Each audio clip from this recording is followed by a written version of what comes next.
Hey everybody, this is Josh, just popping in here at the beginning of the episode to let you know that we now have a Patreon. That's right, patreon.com/arewedeadyet. There you'll find a bunch of cool tiers that you can subscribe and help support the show with.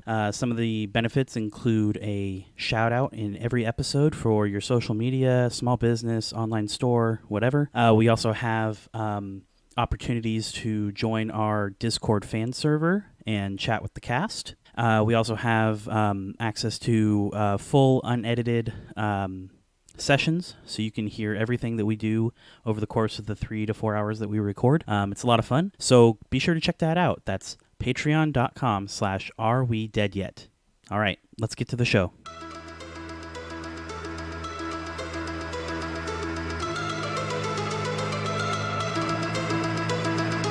Sinister secrets and dark truths. Mystical creatures and magical powers, dark dungeons and enlightened paths, all lead us to ask that one question as time marches onward.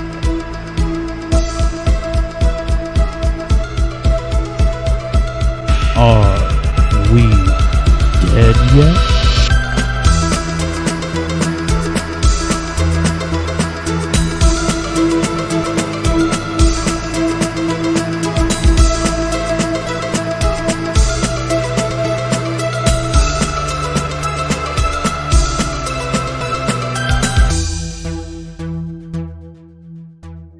Y'all bedded down in an inn with run by a Granny Goliath. Oh, yeah. A kind old woman who, charged you some money, but other than that, it's a pretty nice place. I think for the ease of the flow that I have set up here, we will start with Eberus. You find sleep during the night comes very easily, even despite the 2 or 3 near-death experiences that you experienced down below. Yeah, I'll sleep it off. Yeah. It's one of those things where you kind of just undressed and hit, you were asleep before your head hit the pillow kind of a thing. And during the night, you have what can only be described as a holy vision. You stand in a stone room full of weapons all over the wall. Battle axes, swords, shields, all the good stuff, right? At the back of this room, seated upon a massive throne of blades, is an equally massive shining being. He crackles with lightning, and a soft blue glow is emanating from his body. And this glow is so... even though it's a soft glow, it's bright enough that it blocks out any kind of defining features of his face. But you know in your heart that this is Cord, the Lord of Storms and Battles, the god that you worship and seek to appease for your failure in the past. And above him and behind him on the wall hangs a large warhammer that is gleaming and crackling with energy. And you are standing before your god. After a few seconds of stunned, motionless, Eberus is going to drop to one knee and bow and say, "My lord, what would you have me do?" Eberus Stoneoath. Oh, please stand up. There's no need to be so formal.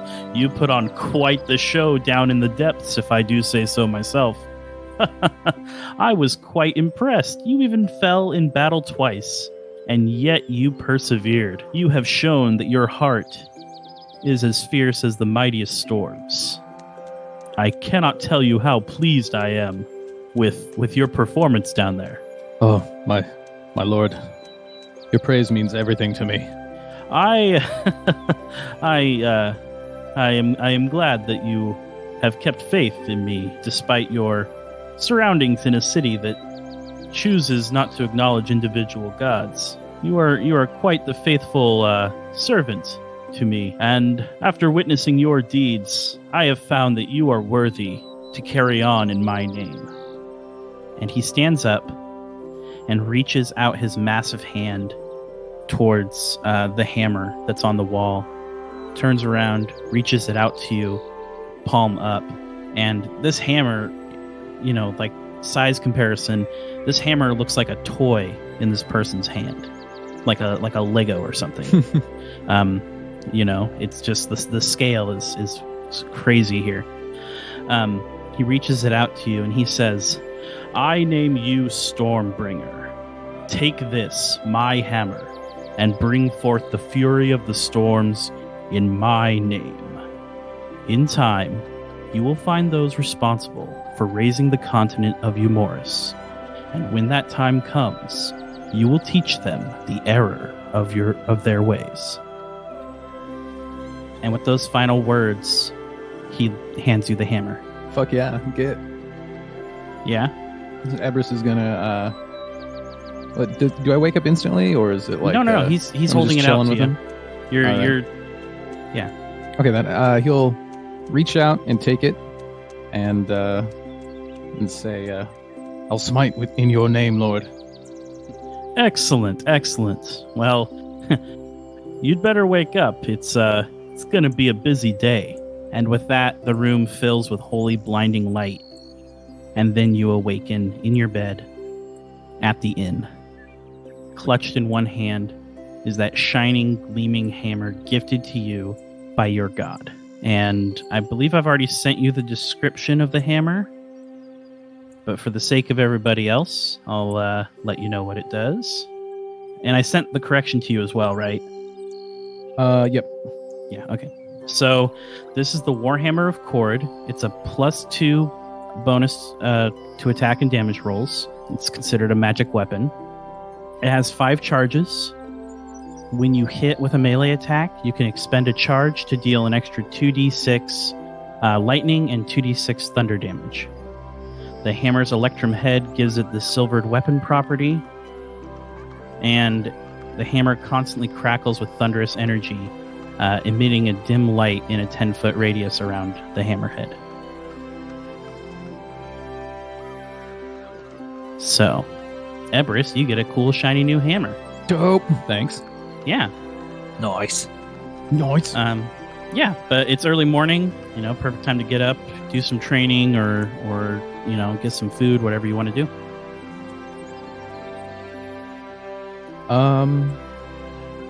Well, I'm guessing around this point is when, or in the morning, would be when our little training montage thing would go on. Sure, you're going to go wake up Vora and do a little training? I guess so. I mean, I don't know what Vora's got going on, so Eberus will probably just do his shopping and wait in the inn for Vora to wake up.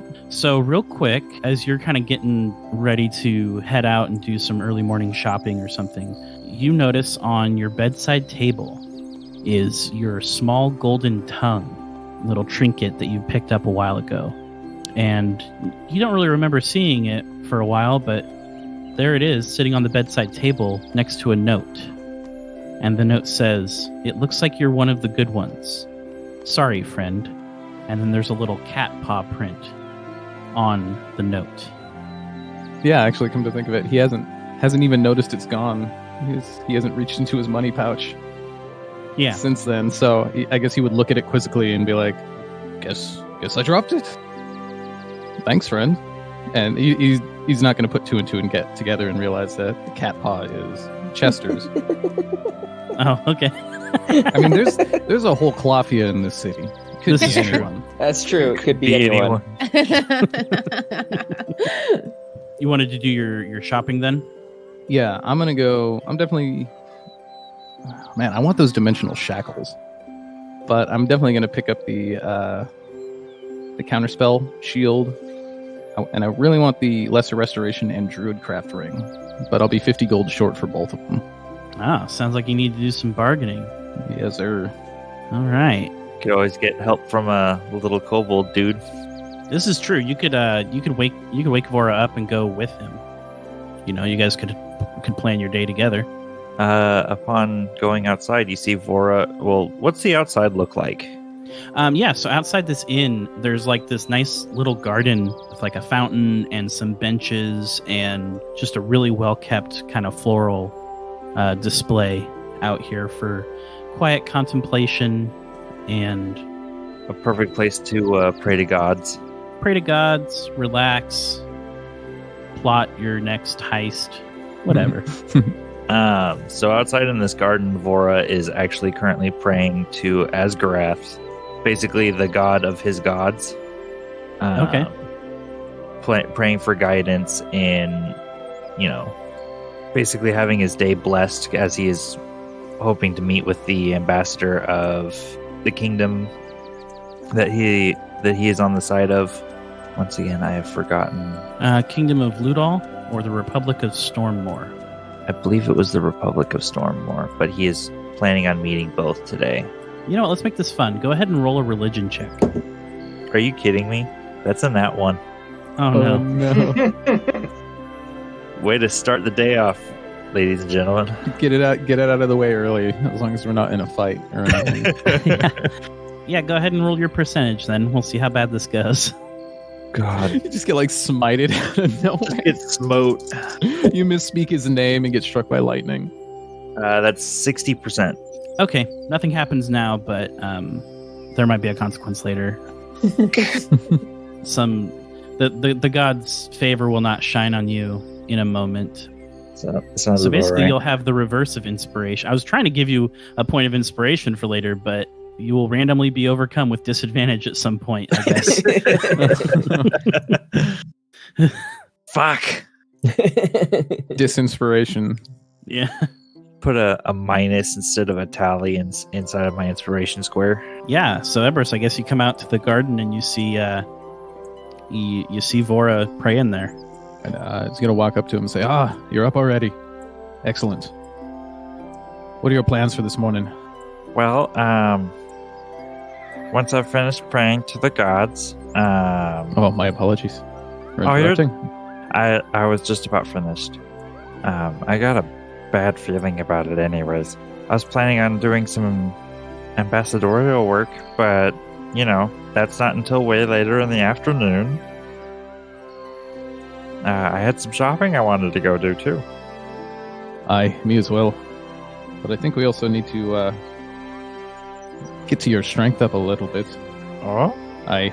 Kobolds, most of them are scrawny, but it's not their fault. It's a lack of nutrition, lack of proper training. I can get you up to snuff. Just a bit. Just a little bit of work. Vora looks at his big guns for being a kobold with his +1 strength. Well, this is to Chris is trying to narratively to accommodate that. Okay. Why you're buff now. Why I'm buff now. Okay. So he's like, well, we'll see what you can do then. Yeah, you guys have a quick little morning workout then? Yeah, just the whole scene is set up like Team America World Police montage scene with the song playing in the background. Yes. Cuts at a bunch of different scenes where I'm holding a punching bag and Vora's slamming into it and we're doing the Rocky run up the stairs and all that stuff, doing some bench pressing. And at the end of it, just sweating yeah, nothing beats a good montage. Super meta. Yeah, that montage was exhausting. You can only do it maybe once in a decade or so, but once it comes around, you feel it. You know the time.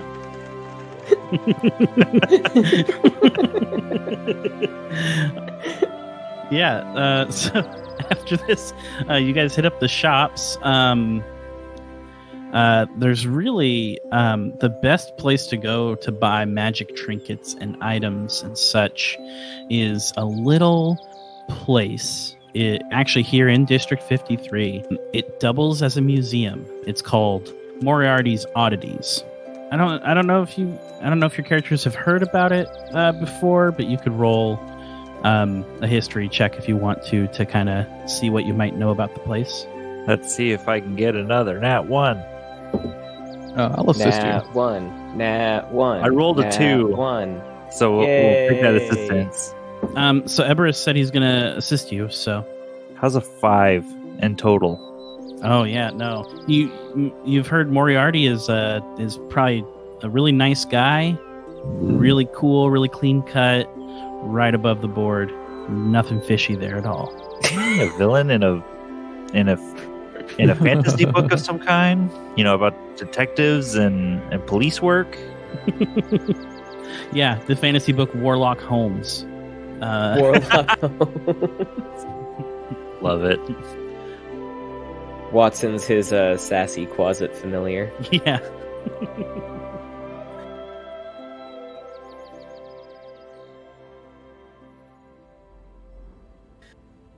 So you arrive at Moriarty's Oddities. Outside this building is just a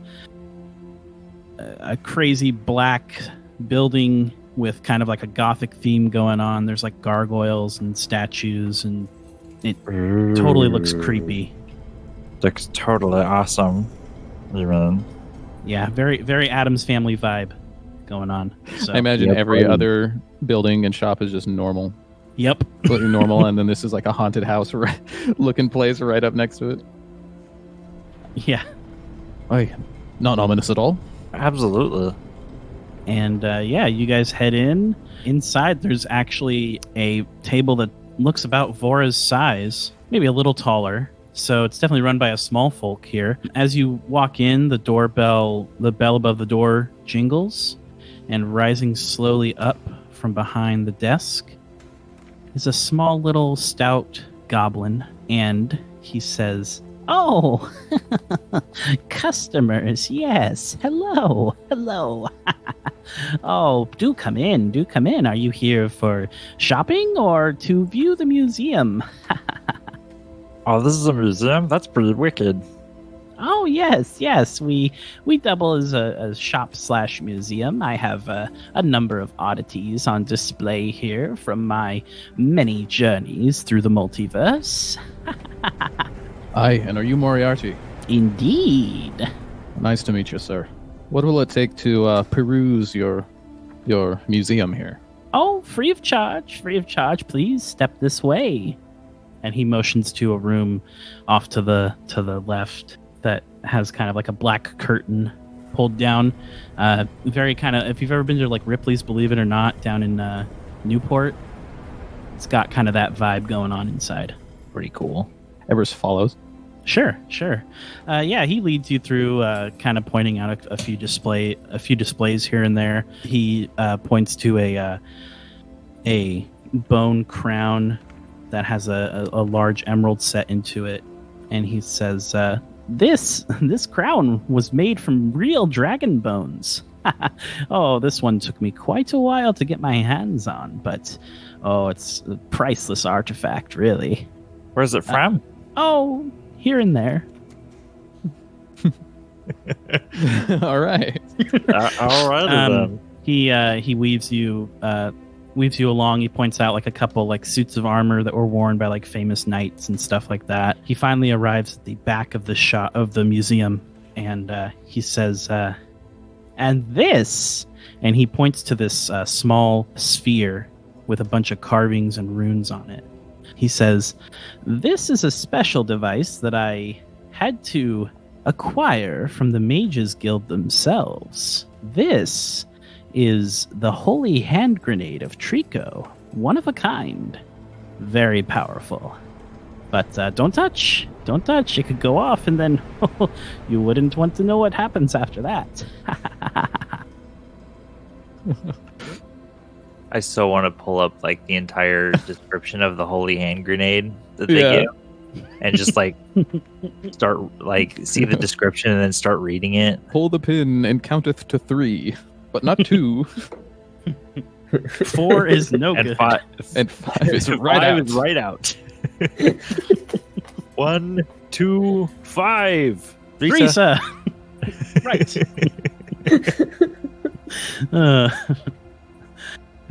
I take it the Holy Hand Grenade isn't for sale. It is not. He just got this item and probably doesn't want to part with it at this point. But after leading you through the museum, you arrive. Just imagining some like crazy mage to hide in the corner and mage hand the pin off. Oh God! Just like run out the front door. There's no pin. There's just a big shiny red button on the top of it. Okay. I was expecting it to literally be like the prop in the movie where it's a rock with a cross sticking out of it. Oh. He leads you through the museum and stops at like a merchant's kind of shelf. There's a desk, and then behind him there's a shelf with a bunch of items on it.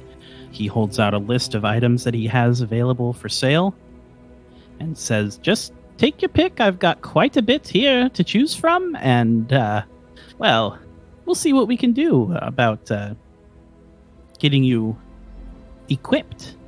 Josh, I have a question. Yes, my friend. Is the cookie still there? Oh, they aren't in the room that you were in. Oh, never mind. Oh, okay. We got taken to the special room. Okay. Yeah, you got taken to the VIP lounge. Never mind then. Business up front, party in the back. Got it. My. Alrighty then. Well, Vora eventually comes to the counter with a ring of druidcraft, a number of health potions, 1 superior, 2 greater, and 2 minor, and then this it says refill lesser restoration on it, blue potion. And he's like, ooh, sparkly. And then for him they would be sandals of speed. Sure. Get your little kobold toes in there, huh? Get my kobold toes in there, yeah. Cool. Yeah, and he looks over all your items and gives you the total, and just says, "So, will you be paying in gold or gold?" Yes, I have the third option, which is gold. Oh, even better. And since I'm paying completely up front, maybe we can be more friendly here and get things a little cheaper, eh? Yeah, sure. How much did you calculate out that to be again? Oh gosh, I gotta reverse math. No, you're fine. So I had 1733 and I have 83 left, right? Reverse math. 1733. Okay, 1650. Cool. Okay, that's fine. Yeah, he starts kind of giving an offer. He gives an offer. I could be persuaded to bump that down to an even 600 for you, I suppose. I mean, you are buying so much of my stock, and you brought another customer with you. I suppose I could be kind. Absolutely. 600 for all of it? No, 1600. Sorry. There we go. I was like, oh, fuck yeah. No, yeah, no, sorry. 1,000 gold off. Bargain. Yes. Let's go. Sorry. I might have misspoken. Yeah, 1600. Yeah. That's fine. Well, should I mention that we are both adventurers who have actually helped save, at the very least, District 53? Aye. Have you heard of the beast that attacked the arena? There was a whole cult planning on unleashing much more like him on the whole city. And we stopped them. I see. Well... And this gear will help us in preventing the next disaster in Trico. So you say. I know adventurers, though. You folk don't stay in one city for too long. You eventually move on and find other places to help with your particular brand of skills. Aye, but isn't saving the city at once already enough? Any more would be great, but we've already saved it once. Yeah, one of you guys roll persuasion with advantage. Actually, since yeah, Vora should do it. Yeah, since it's Vora's purchase at this point. That is so much better. Unnatural 20. Sure. He says, fine. 1,400 is as low as I'll go. Not a penny less. That would be wonderful. Sure. In fact, that's so good that we'll give Eberus a little discount as well. Of the 250 that I gave you. So. Excellent. So a 250 discount? Yeah. All right. I'm gonna get. Groovy. I have money again. What'd you get for potions? So I got 1 superior, 2 greater, and 2 minor. and then the lesser restoration one. Okay. Yeah, that lesser restoration one is pretty dope. I was going to pick it up, but since you got that, I'm going to stock up on some healing potions. Yeah, it's hard to pass up. Especially, when there's random super poisonous worms laying around. Yeah. I don't know. You think we'll need 2 of them? Or does this guy have more than one of these items? Oh, yeah.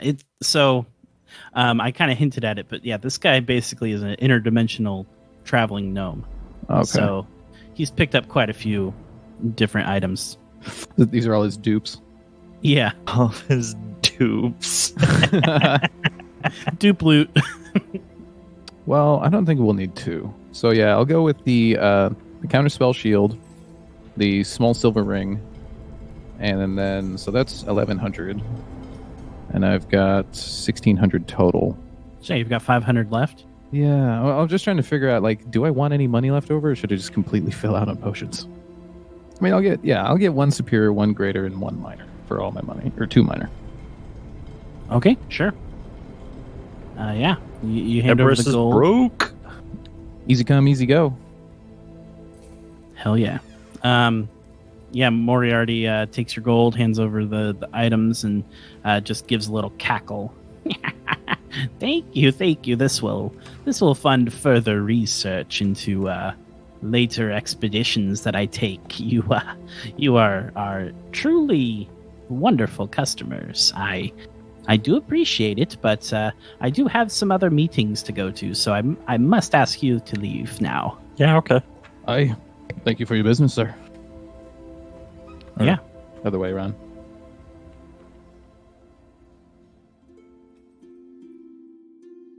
And you head back out into the city. We are going to jump over to Arty real quick before we get to Vora's meeting. Arty. Yes, sir. You were dismissed from Justira's chambers last night after giving a full debrief. Yeah, and now dude. first. Oh God. Okay, Arty likes dark elves. Good to know. You wake up in your quarters inside the tower of the Mage Guild HQ. Sitting on your nightstand is something that wasn't there when you left or when you went to bed. There are 2 tokens with a large M on one side and the symbol of an open eye on the other, which is the symbol of the Mage Guild, and a note from Bones. And the note just says, "Good work down there, Arty. Here's a payment for a successful mission, plus the hazard pay bonus. Take the tokens down to Quartermaster Crest, and he will get you set up." Cool. Off to then. Sure, yeah. So Quartermaster Crest's chamber, so to speak, is located in the very depths of the Guild HQ's basement. You arrive via a lift that brings you down several floors deep into the earth. You're going to be spending a lot of time underground. As the door opens, there's a long tunnel leading to a set of tall double doors. As you open the door, you come into a room that looks similar to like an evidence lockup kind of room. It's basically like a long desk that kind of runs the length of the room. And then like basically coming from like the ceiling to the top of the desk is basically like a cage kind of a situation with just like a small slot to like pass things back and forth between people on either side. And standing behind this cage is just a big old buff human, bald head. He's wearing kind of like overalls, kind of like workers' overalls with like random oil stains all over the place. And he's got a big bushy mustache. And he just kind of beckons you over with like a grunt, like, over here, come on. What's his name? Crest. Crest? And what's my relationship with this guy? I've probably met him a few times, right? Yeah, you've probably met him a few times. You know that he's not one for a lot of words. He's very, very matter of fact, very businesslike. Just kind of wants to get in and get out. Cool. Easy said and done then. Yeah, I'll just march right up and throw the coins up onto the counter there. He says, they paid you well this time, did they? None of that garbage gold. Just good old-fashioned tokens. I like this. This is my preferred currency. And he takes your 2 coins and walks to the back of the room behind the cage. And you see there's like this little kind of square machine that's about 10 feet tall, and it has a little coin slot in it. And it has the letters MARS plastered across the top. And you know that this machine is called the Magical Augmentation Requisition System, aka Mars. He sticks your coins into the Mars machine, and go ahead and roll 2 d20s. 2 d20. Do you want them together or separate? Separate numbers. Also, nice free premium currency drop. Get that microtransaction in. Yeah, you get 2 free tokens, and then after that, it's $1 for 10. 13 and 5. Okay. Wow, what a steal! Yeah. So this machine kind of like makes a bunch of weird noises. Like some smoke comes out of it a little bit. It kind of looks like it's going to explode for a minute. Like it's really crazy. And then out pops from in the bottom. There's like a little retrieval door, kind of like you would get from like a claw machine or something. Mm-hmm. And he reaches in there and he pulls out 2 items, and he comes over and he sticks them through the slot. And one of them is a large ruby amulet with a tag on it that says Ruby of the War Mage. And the other one is a kind of a smaller item, about the size of a keychain. And he lifts his hand away, and it's a keychain-sized sand glass, and it's imbued with magic. And he pulls up a book from like behind the counter, starts flipping through, and he says, "Do you need to know what either of these items do, or are you good?" I might be better than guessing in the heat of the moment. Good call. That's always a good call. So, let me just open this link here. So he flips over to the Ruby of the War Mage, and I'm sorry, it's not a necklace. It's just a ruby. It's just a ruby. He says, so basically, you just gotta like hold the ruby to any weapon, and basically that weapon can be used to channel your spells through. So it basically becomes both a weapon and a spell casting focus. So that's what you got there. Nice. Basically, it gives you the War Mage feat, essentially. Cool. Talk about a come up. Good roll. And then the sand glass, basically as a bonus action, you can activate the sand glass. When you do, you restart your turn, regaining any expended reactions used that round. You don't gain any spell slots back, but you basically just earn a free round. How many uses? It's a one-time use item. Gotcha. This thing will shatter when you use it, so just, don't cut yourself on the glass.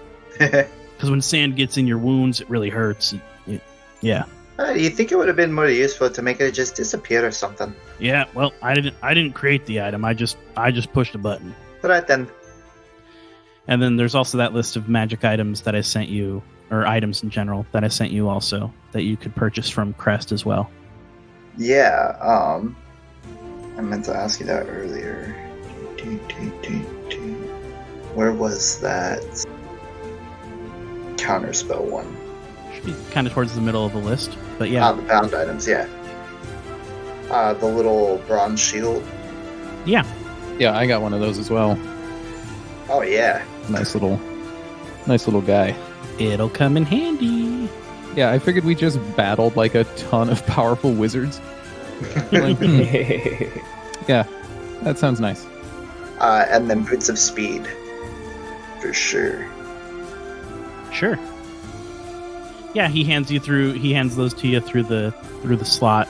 Says, now, don't go selling these on the black market or anything, okay? You bring them back here if you're going to sell them at all, because we don't need a bunch of guild magic getting out everywhere else. Hey, well, how the hell do you think I make any money out of this job? He raises an eyebrow at you, like, wait, are you serious? I'm just kidding. Have yourself a laugh once in a while. Oh,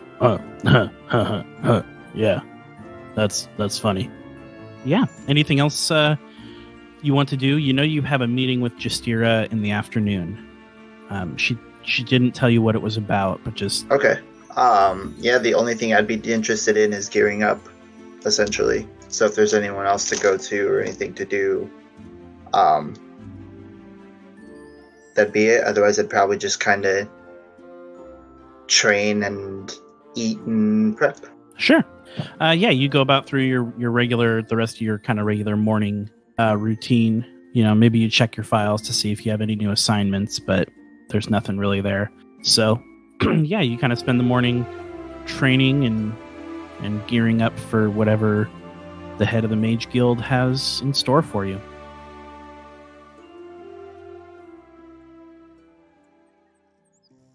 Popping back over to Vora real quick. Eberus, did you go with Vora to their meeting with the ambassadors? He's more than welcome to tag along. Yeah. If I'm welcome to come, he Sure. will. Okay. I'm like Have a little Vora's muscle my personal gates bodyguard now. I'm Vora's Chewbacca. Yeah. Oh, sorry, Jasper. I think you guys are just jealous of John and I's partnership. Oh yeah, absolutely. We're in a couples war. So, Vora and Eberus. So, Vora, you know that, or when you first arrived here in Trico, you actually went straight to the ambassadors for Fimith and Ludal, or for Ludal and Stormmoor. Their district offices are located in District 45. And when you arrived, you were met first with kind of derision a little bit, like, who do you think you are? And after realizing that you weren't going to go away so easily, the ambassador's aide, who was a tiny little halfling who scares easily, relented and decided to give you a ticket to the concert, which sort of set your whole journey into motion here. And now that the concert kind of led to almost your demise, I don't know how you feel about that towards them, but maybe that makes you a little salty. But you are now heading back to their office. Their office is basically co-located in like a small, almost like strip mall type building. Gotcha. Like literally, there's like a thin wall that separates the two rooms, and you can kind of hear conversation going on from the other side of the wall when you're in there. And the same aide works for both of them, so that's kind of weird. That's kind of funny. And yeah, you enter. Which building are you gonna head into? I would like to enter the Republic of Stormmoor's first. Sure. So you enter the Republic of Stormmoor's office. The ambassador is named Ambassador Griv, and he is a large, bulky minotaur. The aide kind of rushes over. There's like a little door that kind of opens and closes between the two offices, and you hear kind of like scuffling from the other side of the wall as he opens this tiny door and rushes in and sits behind the desk here. And the aide just says, "Yes, are you you're the kobold from the other day, aren't you?" Yes. By the way, those tickets you gave me kind of came out near-death experience, so a little agitated about that. Oh, I'm so sorry. We certainly did not mean for that to happen to you. Near-death experience. Yes. I do believe we have an opening for actually right now with the ambassador. If you'll just follow me this way, I'll be happy to get you back there. Perfect. He hops down from his chair and kind of hobbles to the back and gestures for the two of you to follow him through. And you enter this office, and there's this big minotaur sitting at a desk that's like way too small for him. Almost Mr. Incredible, kind of Mr. dynamic. Incredible sitting in his cubicle. Exactly, yeah. And there's a big stack of papers on his desk, and he's like signing things and, kind of just ignoring you at first when you come in. And looks up at his assistant and says, God damn it, Sven. I told you. No interruptions today. And Sven says, yes, well, sir, you see, this kobold came by a few days ago, and we tried to, we followed your advice and just kind of shoved people off with the tickets, and it almost killed him. So I kind of figured. You figured he earned a discussion with me just because he almost died? People almost die all the time. Oh, you're so useless. Get out of here. And Sen kind of squeaks and runs away. This Minotaur kind of just stands up and kind of towers over you, and it's just like... Now, is he a large Minotaur or a medium Minotaur? He is a large Minotaur. Oh my god. 2 sizes up. Oh. Yeah. I stand up to his knee. Yeah. And he just says, you've got 10 minutes. And you hear from the other side of the wall, come on, give him at least 15. Gosh, you're such a jerk. This is why no one likes the Republic. and Griv just says, put a sock in it, Pharaoh. And he sits back down and gestures for you to take a seat. I climb up into this probably normal person-sized seat. Yep. Actually, just to get like within head height of the desk, I stand in the chair. Sure.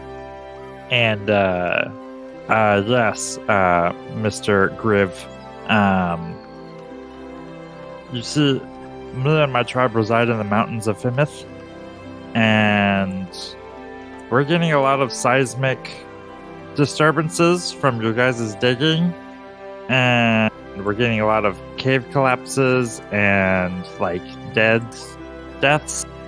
And we want you guys to at least move your operation a little more north. Okay, wait, you want me to move an entire operation in order to stop your caves from collapsing? Is that what I'm understanding here? Yes. I suppose that is possible. We certainly here in the Republic don't condone the needless death of any creature. But you have to understand that there are valuable resources in your mountains that the Republic needs for the upcoming war. Upcoming war? Aren't you guys like total up to this fall or whatever? Oh, yeah, we were, but certain... And he starts speaking louder. He's like, certain kingdoms to the west like to, keep secrets from each other. And you just hear this, like, just exasperated sigh come from the other side of the wall. For the last time, we are not going to invade you. Yeah, that's what everyone says right before they invade you. True. And he says, what's your name again? I'm Vorastrix.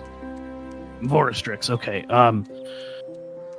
Well, I could certainly help you, I think. I just need I just might need a little favor. You happen to know any politicians or powerful people here in the city that you might be able to hook me up with? They're kind of giving me the runaround. Well, I do have a meeting with the head of the Mages Guild later today. Oh, excellent.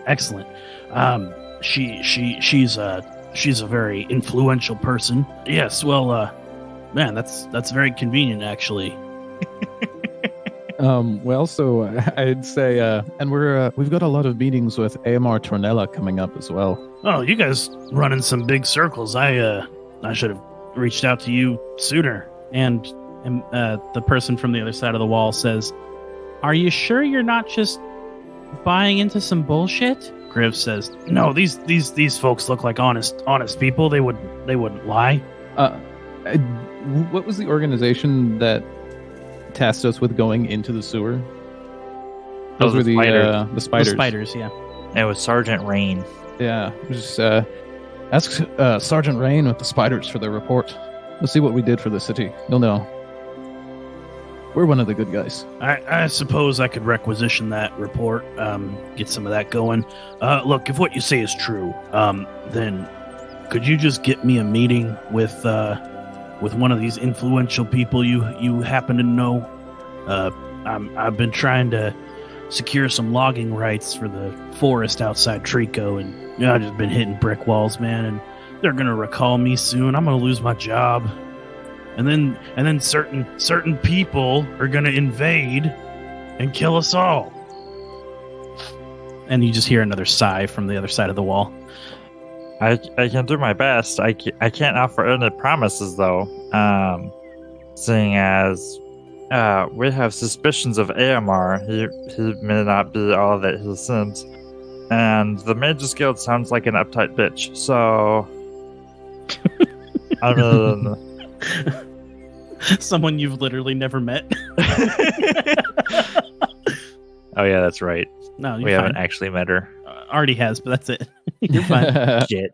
You could totally assume that about her. I don't care. Totally assume. Okay, I'm gonna. I mean, I think think I would assume like Mages Guild. Mages people are total uptight bitches. Yeah, mages in general, but then their leadership. And they're probably super secretive, and yeah, totally. So I'm gonna keep with my uptight bitch comment then. Okay. Well, that's some strong language and very curious opinions you have about Trico's leadership, but hey, I'm not one to judge people's viewpoints here. As long as they're not gonna invade us. You could say it's from an outsider's perspective. Yeah, that's good. That's good. Well, hey, you look, like I said, you scratch my back, and I'll see what I can do as far as figuring out a solution for your little kobold problem. And from the other side of the wall, you hear, I might also have a solution. I love this paper-thin walls. Yeah. And they like share the embassy. Yep. Like, damn. Conjoined twins and shit. He says, so yeah, you do that for me, and we'll see what we can do. But I've got a lot more paperwork to get back to today, so I'm gonna have to cut this meeting short. Sounds good. I'm just gonna go probably talk to your neighbor, see what they have to say. Just make sure they don't invade you. You come back to the front desk, and Sven is sitting there like kind of like shaking a little bit. He's still like really nervous around that big old minotaur back there. I mean, who wouldn't be? Are you done for the day, or? Nah, I'd like to meet with the ambassador of Ludal. Oh, certainly.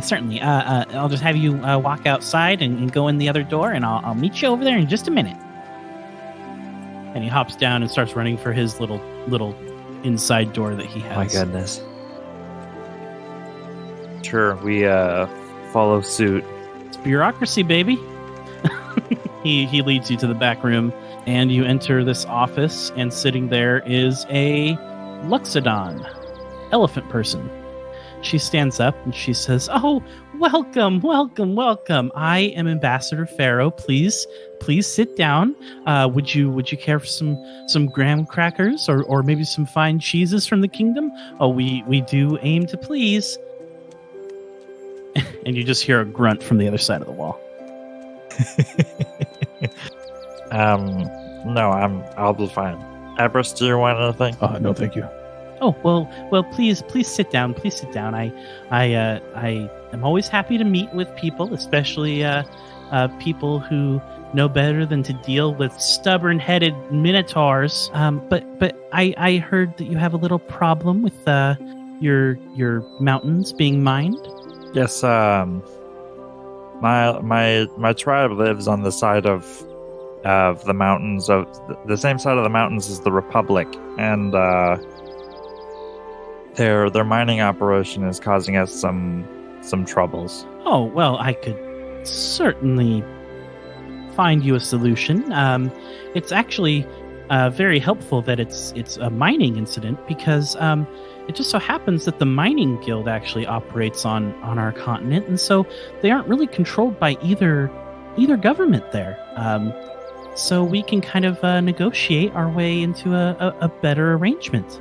But I will need your assistance with a little problem I've been having. Everybody's got problems. What's yours? Oh, nothing. Nothing too major. I heard you're going to be meeting with the Mage Guild later today. Mm-hmm. They've kind of been giving me the cold shoulder lately, and it would just be wonderful, like so wonderful, if I could get a meeting with dear old Justira. You see, the High Queen needs her guidance on some private matters affecting the kingdom, and, well, we just really need to drive home the point that this matter cannot be delayed much longer. You do that, and I can see what we can do. Like I told Mr. Griv, my impression is that the mages are all stuck-up people, and I can't promise anything, but I will do my best. Oh, wonderful, wonderful. Well, you just try your hardest, and we'll go from there. Okay? Sounds great. And she holds out the tray of crackers and cheese and says, "Take one for the road." I take one cracker. Eberus will as well. And she just says, "Okay, back to work now." And you hear from the other side of the wall, "Wow, I'm glad you didn't invade them or anything." And you hear her say, "Will you just shut up about that? God, we crossed the border one time," and they just bicker back and forth as you leave the building. Is that all for what Vora and Eberus wanted to do around town? That's it for Vora. As you leave the offices of the ambassador, you are approached by two figures in wizard's robes with a bright badge that has a open eye on it, and one of them says, "Oh, you're the little adventurers that our good friend Arty ran into down below, correct?" Yes, that would probably be us. Aye, sir. Wonderful, wonderful. The head of the Mage Guild has humbly requested your presence at a meeting this afternoon. Could you please accompany us back to the guild headquarters, and we'll get squared away? Yeah, sure. Okay. They turn around, and one of them claps their hands together and holds their hands out in front of them, and a little portal opens in front of them, leading into what looks like a well-manicured... Eberus is going to counterspell? No. JK. The portal leads into like a well-kept office building. And do you step through? Yep. Yeah. Cool.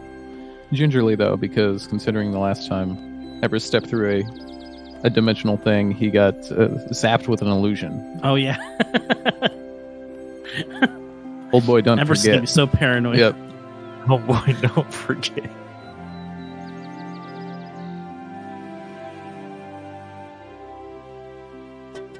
Thank you for listening to our show. For more content, including world maps, cast info, or additional podcasts, check out our website, oneuppodcasts.com. Be sure to follow us on Twitter at AreWeDeadYetPod and on Facebook at facebook.com/AreWeDeadYetPodcast. Intro and outro music composed by Salty Dog Company. Find them on SoundCloud by searching for Salty Dog Co. Spelled dog, D-A-W-G. Background music and ambience provided by tabletopaudio.com under an attribution, non-commercial, no derivatives 4.0 international license from Creative Commons. Tabletopaudio.com really brings your games to life and is perfect for both adding in that background music to a podcast or for live sounds during gameplay to increase immersion. Check them out at tabletopaudio.com. Cover art by Ashley Steinke. We'll be back in 2 weeks with another episode of the show. Bye.